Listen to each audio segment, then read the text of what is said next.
Buenos días, mi nombre es David Yesí Ardila, estudiante de Contaduría Pública de la Universidad Subcolombiana. Hoy les vengo a hablar de un tema de vital importancia en nuestra sociedad y que tiene un impacto social muy grande. El tema que vamos a tratar hoy es la violencia. Para entenderlo vamos a definir el concepto de violencia. Violencia se entiende como todo uso intencional de la fuerza física que implica o tiene una consecuencia psicológica o tiene traumatismos o desarrollo de la persona.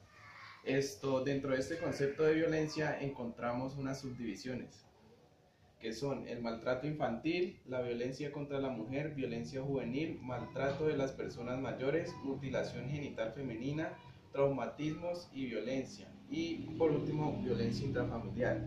En esta exposición nos vamos a centrar en la violencia intrafamiliar. ¿Qué es la violencia intrafamiliar? Es lo dicho anteriormente como el concepto general de violencia, pero todo ocurre dentro de un núcleo familiar. Es decir, la agresión puede ir desde un padre a un hijo, de un hijo al padre y todo lo que se entiende como un núcleo familiar. Dentro de este concepto también encontramos nuevas subdivisiones, que son el abuso verbal, el abuso emocional o psicológico, aislamiento, abuso económico, abuso sexual o abuso físico. Vamos a explicar cada uno de estos conceptos para que quede más claro. El abuso verbal viene del término, como la palabra lo dice, por la palabra, es decir, insultos, malas palabras que hacen sentir mal a la pareja. El abuso emocional o psicológico es algo similar. Esto puede ser interno o externo. Interno es cuando lo dice con frases sutiles, como por ejemplo lo que conocemos popularmente como indirectas, que con una simple mirada le puede decir muchas cosas a la pareja.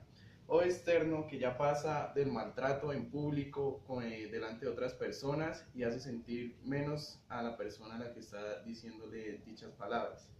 El aislamiento viene como consecuencia de las dos anteriores, es decir, por el maltrato verbal y el abuso psicológico o emocional. Esas consecuencias que generan estos dos temas es el aislamiento. El aislamiento es decir que la persona deja de interactuar socialmente, pues por lo que causan estas dos, que es sentirse menos que los demás, se siente mal, entonces como consecuencia la persona pasa a aislarse. El abuso económico. En la mayoría de parejas el hombre lleva el monto de la economía o maneja la economía de la relación. Esto a veces los hombres lo aprovechan para hacer, no sé, hacer que las mujeres hagan cosas que no quieren y hacerlas sentirlas menos que ellos. Entonces, ese es el abuso económico. El abuso sexual es como la palabra lo dice, el abuso sexual, ¿sí?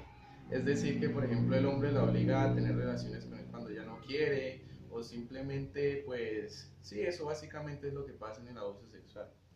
Y el abuso físico es cuando ya pasa a los golpes, cachetadas, todo tipo de agresión que tenga que ver con el medio físico, que emplea el medio físico. ¿Qué impacto social tiene esto en la sociedad?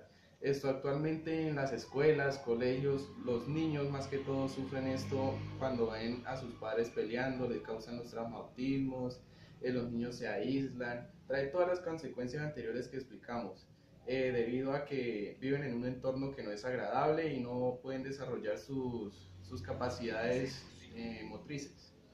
Entonces, pues más que todo el impacto social es directamente hacia los menores o indirectamente también a los padres, la relación en el hogar se daña. Según las estadísticas, la violencia intrafamiliar, la más frecuente, es el 60%, que es la violencia de pareja. O sea, de hombre a mujer la más frecuente o la más denunciada es la violencia de pareja. Luego sigue la violencia contra otros familiares, es decir, en ciertas reuniones familiares o donde se encuentran más familiares y por muchas veces el efecto del trago se arman peleas, se arman riñas que afectan la convivencia familiar. La tercera es la violencia de menores de edad, el maltrato infantil, como más lo conocemos, que es cuando ya los padres abusan de su fuerza física para maltratar a sus hijos, los amarran, les pegan, cosas que no deben hacerle a un menor de edad. Según lo visto anteriormente, vimos que la violencia más frecuente es la de pareja. Vamos a ver qué tipo o en qué persona se da la violencia de pareja. La más frecuente es el compañero de hogar, es decir, el esposo siempre va a maltratar a la mujer o viceversa porque también se ve el maltrato hacia el hombre. el esposo o el marido, que es similar a lo anterior, en un 29.5%, el novio, que ya son relaciones informales, le pega a la novia, la maltrata, entonces se representa en un 3.8%, el excompañero, más conocido como el exnovio, básicamente, se representa en el 9.2%, el ex esposo en el 5.2% y el exnovio en el 1.4%. ¿Cómo evitar la violencia intrafamiliar? Básicamente, el primer pues, consejo como para evitar esto es conocer bien a la pareja antes de decidir formar un hogar. Es decir, que usted lleva con su pareja, digamos, 2 años y todavía no ha terminado de conocerla, no se salgan a vivir. Esto, no conoce su personalidad, su temperamento, entonces evitar eso. Respetarse mutuamente. Si en una relación informal no se respetan, mucho menos se van a respetar en el hogar cuando ya tienen más libertad. Autocontrol del cólera, es decir, no dejarse llevar por la rabia, por la ira, controlar su temperamento y evitar maltratar o golpear cualquier miembro de la familia, es decir, si le pega el hermano a la hermana, el primo así, o sea, simplemente no evitar estos maltratos. Y la capacidad de solucionar problemas, es decir, que en caso de un problema no se vayan a los golpes, sino que tengan la capacidad de solucionarlos verbalmente y evitar pues dichos maltratos. Y como conclusión sería esto.